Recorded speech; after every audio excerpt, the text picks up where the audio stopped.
Hello mga idol! Welcome po sa probinsya ng Leyte. Ang probinsya ng Leyte ay mayroong 40 na mga lungsod.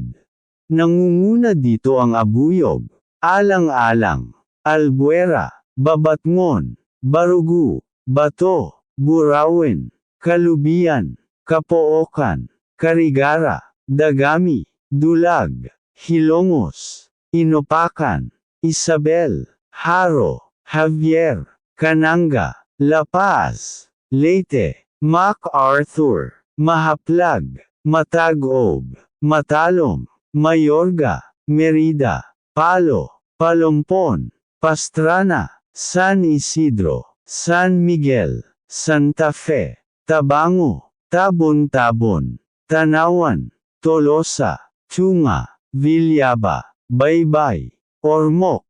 Kung nagustuhan mo ang videong ito, paki-subscribe po sa channel ko. Salamat!